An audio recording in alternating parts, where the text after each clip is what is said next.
ہم گناہ والی ویڈیوز تو ملین میں دیکھتے ہیں، مگر قرآن و حدیث کی بات کو لائک شیئر کیوں نہیں کرتے؟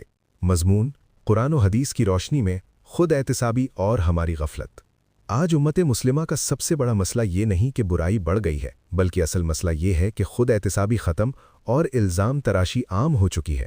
اللہ تعالیٰ قرآن مجید میں فرماتے ہیں: ان اللہ لا یغیر ما بقوم حتی یغیروا ما بانفسہم۔ بے شک اللہ کسی قوم کی حالت نہیں بدلتا جب تک وہ خود کو نہ بدلے۔ سورۃ الرعد آیت نمبر 11۔ ہم ہر ناکامی کا الزام حکومت، معاشرہ، زمانہ اور لوگوں پر ڈال دیتے ہیں، مگر کبھی اپنے ضمیر سے سوال نہیں کرتے۔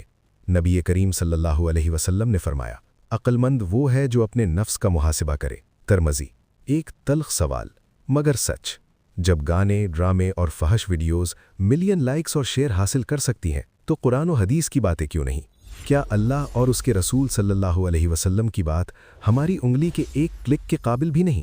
یہی وجہ ہے کہ حق کمزور اور باطل مضبوط ہوتا جا رہا ہے۔ حق کی آواز۔ عدنان آفیشل 786۔ عدنان آفیشل 786 پر قرآن و حدیث کی روشنی میں ایمان کو جگانے والی باتیں پیش کی جاتی ہیں۔ اگر ہم واقعی چاہتے ہیں کہ اسلامی چینلز کے بھی ملین سبسکرائبر ہوں تو صرف دیکھنا کافی نہیں، لائک کریں، شیئر کریں، کامنٹ کریں اور سبسکرائب کر کے حق کا ساتھ دیں۔ یاد رکھیں، ایک شیئر کسی کے دل کو اللہ سے جوڑ سکتا ہے۔ دل ہلا دینے والا سوال کامنٹ کے لیے: اگر قیامت کے دن آپ سے پوچھ لیا گیا کہ میرے کلام کو پھیلانے کے لیے تم نے کیا کیا، تو آپ کیا جواب دیں گے؟ اپنا جواب کامنٹ میں ضرور لکھیں۔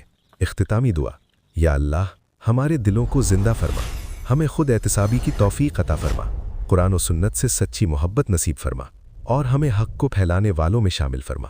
جزاک اللہ خیراً و حسن الجزا۔ آمین یا رب العالمین۔